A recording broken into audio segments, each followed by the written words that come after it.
Hello Phoenix et Résilient, j'espère que tu pètes le feu, c'est un immense plaisir, un immense honneur pour moi de te retrouver aujourd'hui. Aujourd'hui, très cher ami, je vais faire une vidéo un peu différente de d'habitude, c'est-à-dire que je vais réagir à un commentaire. Alors c'est un commentaire que j'ai reçu il y a environ 6 jours, suite à la publication de la vidéo « Comment foirer ta vie », je te mets le lien en description si tu as envie de voir de quoi ça parlait. Un commentaire donc qui est apparu il y a 6 jours mais que je n'avais pas vu parce qu'il a été placé en indésirable par la plateforme YouTube. Donc je l'ai découvert ce matin et bien qu'il y ait des propos avec lesquels je ne suis pas en accord, je le trouve très intéressant.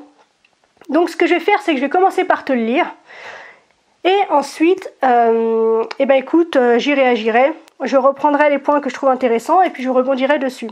Donc installe-toi confortablement parce que le message est assez long et comme tout n'est pas toujours super clair, je me permets donc de me masquer un petit peu pour te mettre le texte afin que tu puisses suivre toi aussi. Tu es bien installé? Attention, c'est parti!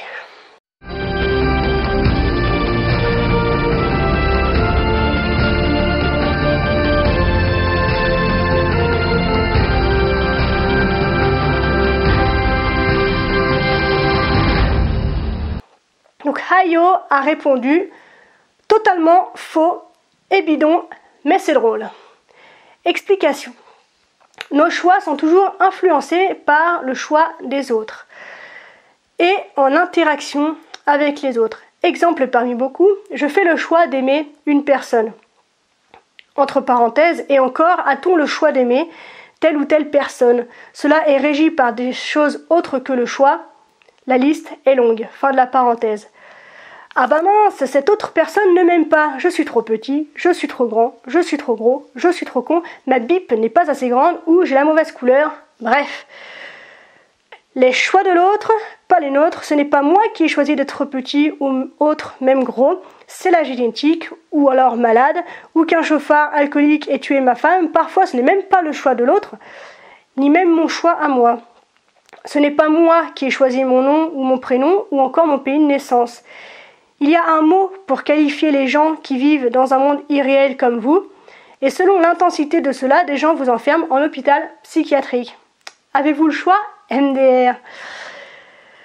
Vous faites le choix de raconter des choses complètement fausses et malsaines, madame.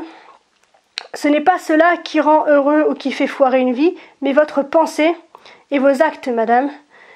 C'est cela qui fait foirer la vie des autres. Ce que vous dites est dangereux, mais drôle. Donc pouce en bas car le drôle ne justifie pas la dangerosité, peut-être inconsciente, de ce que vous dites sur le choix. Je suis peut-être trop critique pour vous? Moi j'appelle pas ça être critique, mais être constructif et réaliste. La critique n'est pas négative, vous avez mal appris. La faute des autres, parfois, faut se remettre en question, oui, tout à fait d'accord là-dessus. Mais des fois, c'est bien la faute des autres, ou la faute à pas de bol, et le nier n'est pas bon non plus.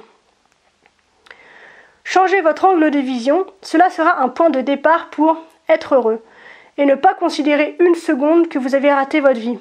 À cause de quoi? C'est quoi foirer sa vie? Le regard de la société de ce qu'est réussir? Et si vous pensez autrement que cette société, vous allez foirer votre vie? Bah non, pas forcément.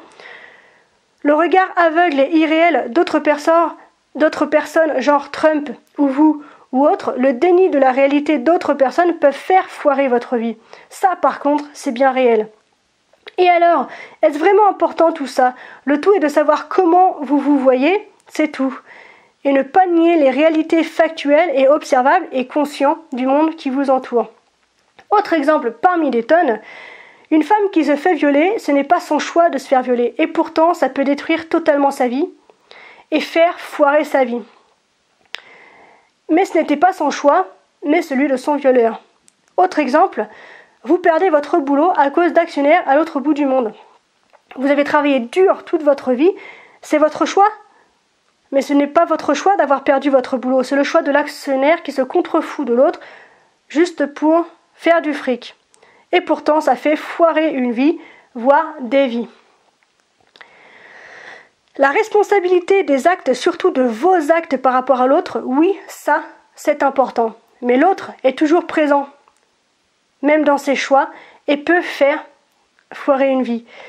Il ne tient donc qu'à vous de rebondir. Si vous ne voulez pas rater votre vie, selon votre vision de réussir votre vie, mais en respectant celle des autres. Donc voilà, c'est le message de Ayo. J'espère que tu es toujours en énergie, que tu es toujours là, que tu es réveillé. Donc ce que je vais faire maintenant, c'est que je vais reprendre paragraphe par paragraphe. Et puis, écoute, je vais rebondir parce que bien que je trouve que cette personne se contredit beaucoup, il y a beaucoup de choses très justes dans ce que cette personne avance. Donc, c'est parti pour la réaction. Donc, totalement faux et bidon. C'est un point de vue, pas de souci, j'accepte, mais c'est drôle, tant mieux, merci. Donc, nos choix sont toujours influencés par le choix des autres et en interaction avec les autres. Alors effectivement, on est toujours en réaction à ce que les autres nous proposent ou à ce que la vie nous propose de vivre. En revanche, c'est nous qui réagissons, comme il le dit très bien.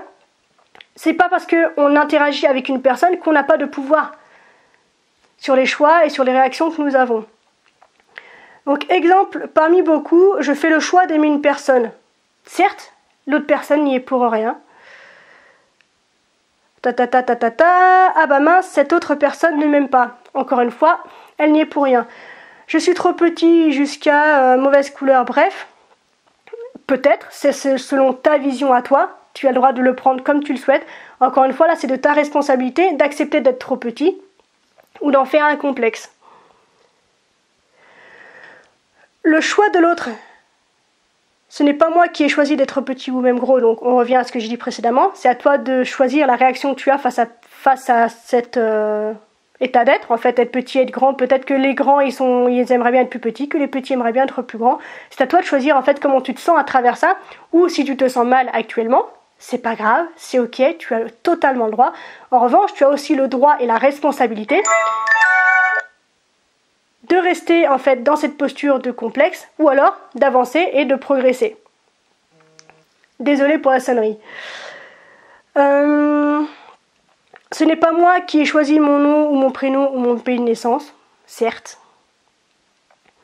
Il y a un mot pour qualifier les gens qui vivent dans un monde irréel comme vous. Ok. Et selon l'intensité de cela, des gens vous enferment en hôpital psychiatrique. Avez-vous le choix ? Alors, j'ai pas le choix si on considère que je suis un danger pour moi-même et qu'il faut m'enfermer. En revanche, j'ai le choix dans cette... si on me met dans un hôpital psychiatrique, si on m'enferme, j'ai le choix en fait de transformer cette expérience. Soit je me morfonds en me disant « Ah, ils étaient trop méchants, ils m'ont enfermé alors qu'en fait je suis pas folle ». Ou j'ai le choix de me dire « Bon, on m'a enfermé, j'ai peut-être des choses à travailler, comment je peux avancer ?» Et ça paraît un peu utopiste, ce que je te dis, mais je t'assure qu'il y a des gens qui arrivent à réagir comme ça. Tu regardes Nelson Mandela, 27 ans en prison, de manière injuste. Est-ce que tu connais quelqu'un qui est plus dans l'amour que ce mec-là ? Donc il est possible de vivre des choses atroces, et pourtant d'en ressortir grandi, et plus dans l'amour et dans la bienséance, dans la bienveillance que jamais. Bref, continuons. Vous faites le choix de raconter des choses complètement fausses et malsaines. C'est ton point de vue, c'est ta vérité, pas la mienne. Il n'y a pas de problème. Voilà, ce que vous dites est dangereux. Ok, c'est un point de vue, on revient dessus. Mais drôle, super, merci. Un pouce en bas, c'est ton choix. Je suis peut-être trop critique pour vous. Critique n'est pas le terme que j'aurais employé. En revanche, effectivement, je trouve que c'est constructif, puisque ça me permet de faire une vidéo et de réagir dessus. La critique n'est pas négative, je n'ai jamais dit une chose pareille. Vous avez mal appris, selon qui. Voilà, la faute des autres, parfois, faut se remettre en question. Oui, tout à fait d'accord là-dessus. Là, on est d'accord, Ayo, c'est top. Et donc, tu commences à te contredire, c'est très intéressant. Mais des fois, c'est bien la faute des autres et la faute à pas de bol, pardon, et le nier n'est pas bon non plus. Je pense que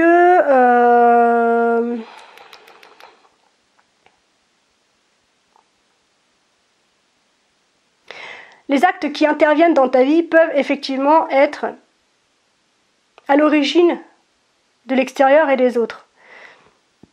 Mais moi, ce que je délivre en fait dans mes messages, dans mes vidéos, dans ma posture et ce en quoi en fait je crois profondément et ce que je mets en place moi personnellement dans ma vie, c'est que si je ne suis pas responsable de ce qui me tombe dessus, je suis responsable de la manière dont j'y réagis. Oui, j'ai le choix d'être dans la réaction, de dire que c'est la faute des autres, de ne pas prendre mes responsabilités, de dire que de toute façon le monde est con et que je ne peux pas changer. Ou alors j'ai le choix d'entrer dans la proactivité, c'est-à-dire de prendre mon courage à deux mains, de me relever et de me dire que ouais, ok, j'ai été frappée, ouais, ok, j'ai été, je sais pas, harcelée, ouais, ok, j'ai été virée, ouais, ok, j'ai été violée, ouais, ok, j'ai été battue, je sais pas. Et de me dire, mais putain, c'est pas ça qui va me définir. Je suis qui je suis, je deviendrai qui j'ai envie de devenir. Si les autres ne sont pas d'accord, je m'en fous.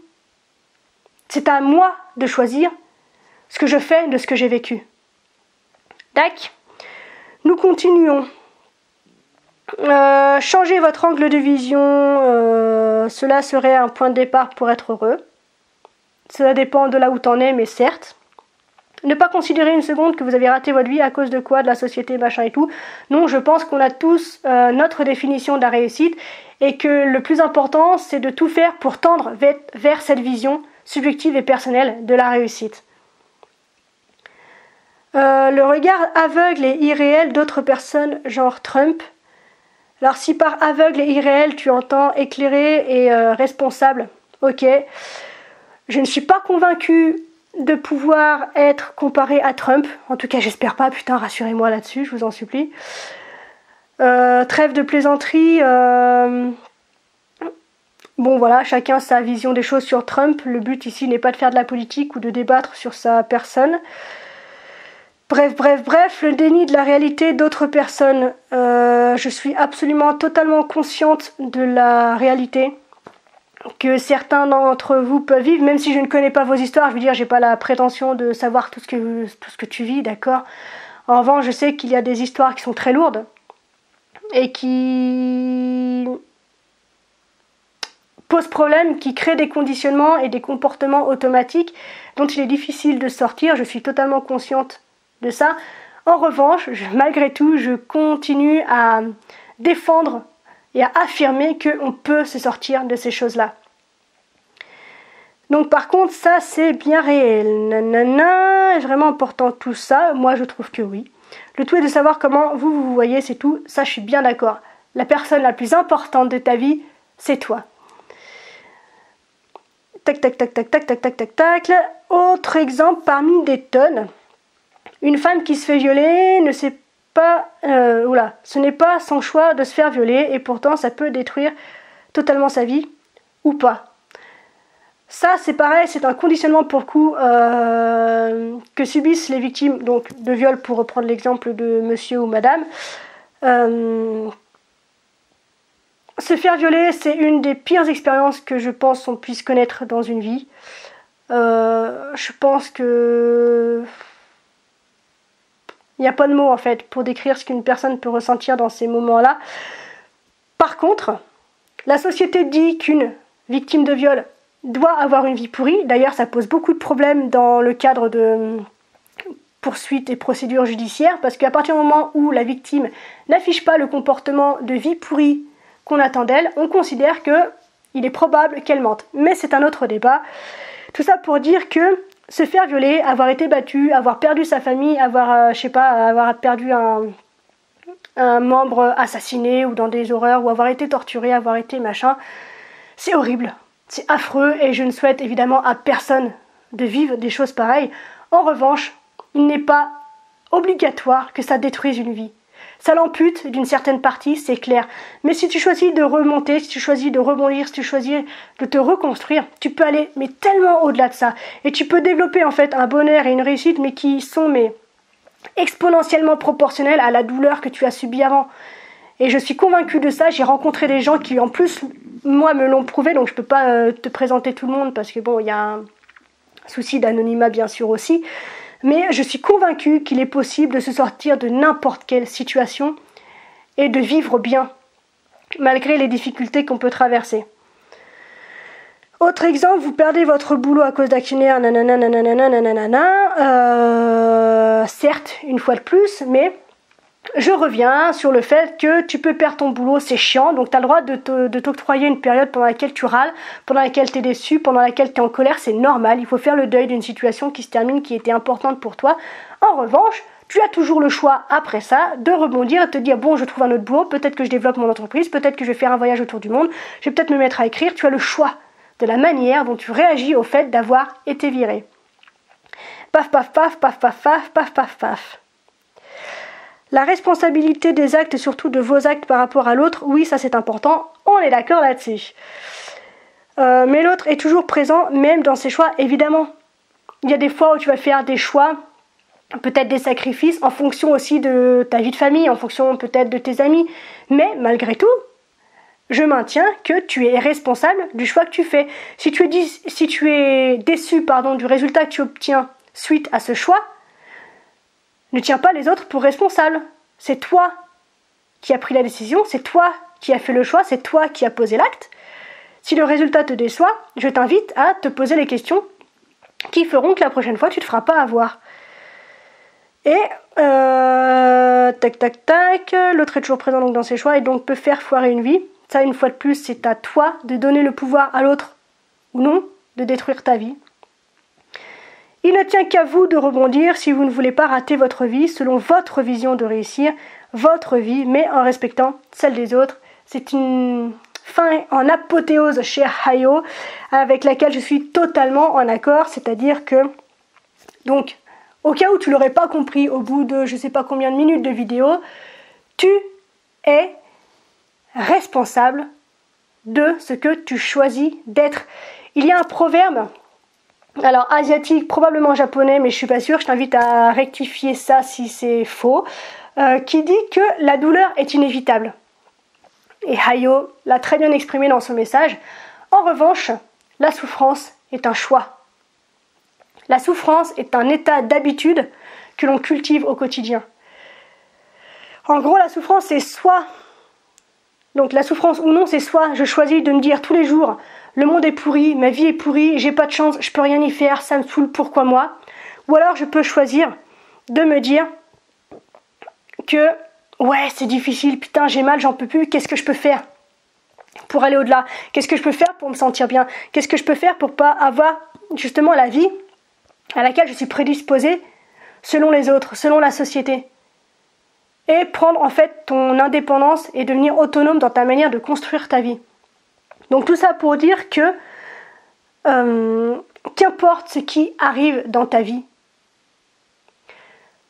tu n'es pas responsable de cet acte. Que tu te fasses violer, que tu te fasses harceler, que tu te fasses manipuler, que tu te fasses agresser, que tu te fasses renverser par une voiture, que tu te fasses virer de ton boulot, que tu subisses un divorce qui est difficile, que tu subisses un tas de choses. Non, tu n'es pas responsable, tu n'as pas choisi de vivre ces difficultés ou ces horreurs que tu as pu vivre. D'accord? Je suis bien d'accord là-dessus, c'est une évidence. Il n'y a même pas besoin de débattre sur une chose pareille. En revanche, l'idée que personnellement je défends et que je soutiens et que bon, si ça te plaît pas, c'est un fait, c'est pas grave. Moi, ce en quoi je crois, c'est qu'on a le pouvoir de prendre notre vie en main. On a le pouvoir de se poser les bonnes questions. On a le pouvoir d'entrer en action. On a le pouvoir d'avancer. Et ce que je veux dire, c'est que quand tu avances, quand tu te relèves, il y a toujours des moments où tu rechutes. Et c'est pas grave. C'est ok, parce que c'est une nouvelle chute. Déjà, tu tomberas moins bas, tu te relèveras plus vite, et donc tu apprends de nouvelles choses. Donc, en gros, je vais finir là-dessus. N'aie pas peur d'être toi. Qu'importe ce que les autres disent, qu'importe ce que la société dit, qu'importe ce que l'économie dit, qu'importe ce que la politique dit, qu'importe ce que les médias disent, tu es seul dans ta tête. Il n'y a que toi dans ta tête. Il n'y a que toi qui puisse choisir la manière dont tu vis les choses, la manière dont tu y réagis, la manière dont tu choisis d'avancer. Tu as le droit aussi, c'est totalement ok, si tu préfères rester dans tes complexes, rester dans ta merde, rester dans tes difficultés, tu as le droit. Il n'y a absolument aucun souci, il n'y a absolument aucun jugement là-dessus, c'est ton choix. Tu l'assumes, c'est très bien. Il n'y a absolument, je t'assure, aucun souci pour moi de ce point de vue-là. Mais c'est également ton choix de te dire, j'ai envie de m'en sortir, comment je peux faire, comment je peux me former, quel livre je peux lire, quelle personne je peux rencontrer, quelle vidéo je peux regarder, quel contenu je peux accéder pour me sortir de la merde dans laquelle je patauge aujourd'hui. Ok, bon, je referme donc cette énorme parenthèse. Si tu aimes le concept en fait de répondre à des commentaires comme ça, bah dis-le moi, comme ça peut-être que je pourrais faire ça plus souvent. Sur des commentaires peut-être moins longs, parce que bon là je pense que on dépasse les 20 minutes, c'est assez long hein, quand même. Hein. Bref, n'hésite pas du coup à entrer dans le débat avec moi, bien sûr, sur ce sujet-là, à entrer dans le débat donc avec Ayo, dont je remercie en fait la vivacité d'esprit et la curiosité et la réaction qu'il a suscité en moi. Donc n'hésite pas à dire si tu es d'accord ou non et à argumenter sur tes points de vue, à argumenter sur tes valeurs, à argumenter sur ce que tu ressens et ce que tu penses. Si tu penses que cette vidéo peut en éclairer certains et en aider d'autres, je t'invite à la partager puis à la liker afin qu'un maximum de monde puisse s'interroger sur la réalité de ses responsabilités dans sa vie. Enfin, je te retrouve très prochainement dans une nouvelle vidéo. D'ici là, prends soin de toi, sois reconnaissant envers la vie et surtout n'oublie jamais, jamais, jamais que tu es la personne la plus importante de ta vie et que de ce fait, tu mérites ce qu'il y a de meilleur. Tu as le droit de penser comme tu veux, quand tu veux, de qui tu veux. Tu l'assumes. Tu es libre d'être qui tu as envie d'être. À très bientôt. Je t'aime. Ciao.